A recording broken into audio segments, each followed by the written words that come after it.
Give you a couple little pointers on the drill press now that you're a professional drill sharpener after the last one. A couple things you want to keep in mind. RPM for drill bits is really important. You darn near can't go too slow. But a speed you want to try and hit, and a lot of times it'll be labeled for your pulley selection in the top of the drill press.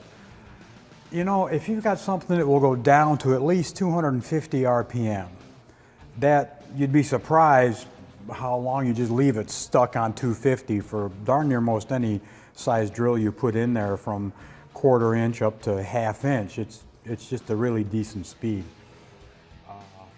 You don't need to be really zipping along. You're not doing woodworking. It's way too fast.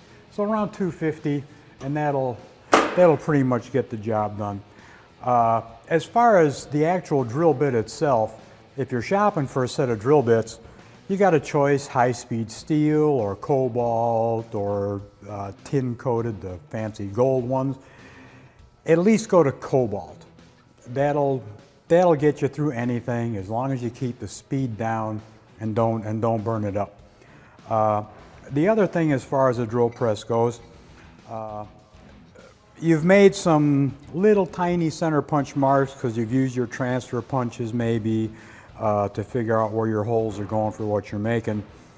Then go ahead and really whack it with a good heavy center punch, and drill or grind the tip of your center punch to pretty much mimic the angle of the drill, and give it a really good center punch.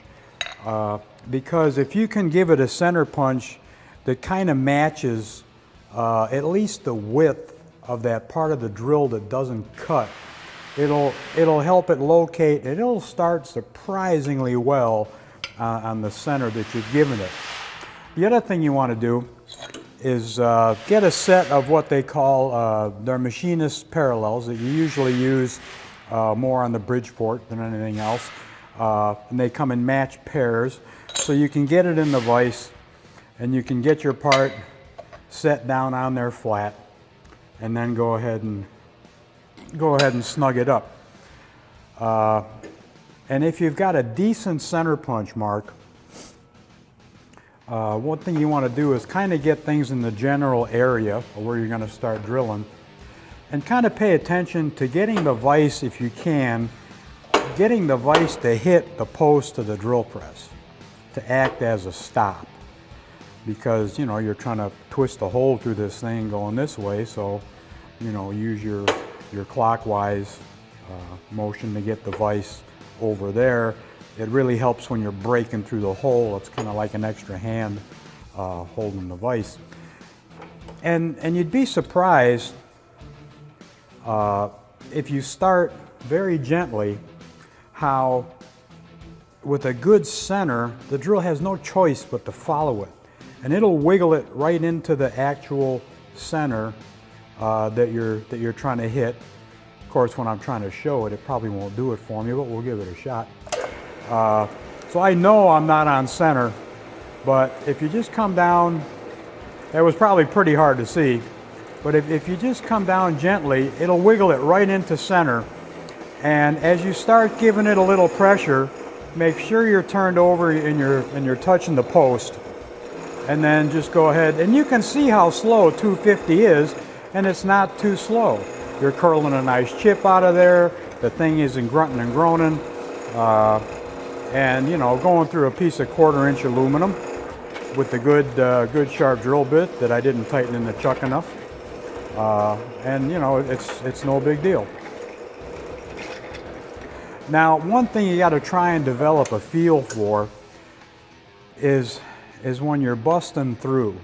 As you're ready to bust through, you're kind of pushing some material out of the way, and you ought to be able to feel that it's taking less pressure to get completely through the hole. Because one of the things you can do is, if you bust through really hard, the drill kind of catches because it hasn't cleared all the material yet. And if you weren't over against the post, it'll catch, it'll go slamming over the post, the drill will lift it up, and everything will get all goofy, and you'll get scared, cry, and run away. So just kind of try and develop some type of feel for it, and it'll do surprisingly well for you. And not to make this a commercial, but hey, why not? Springtime is coming real quick. Matter of fact, today or tomorrow, if you go by the calendar. If you're embarrassed to have the garage door open because that thing is still sitting on jack stands, get some wheels and tires on it, get it over to Blackdog, let us finish it up for you so you can get out there and have some fun this summer. You don't own a truck and trailer? Don't worry about it. We'll send our crack crew out there to come pick it up. We'll get it in here and get you going.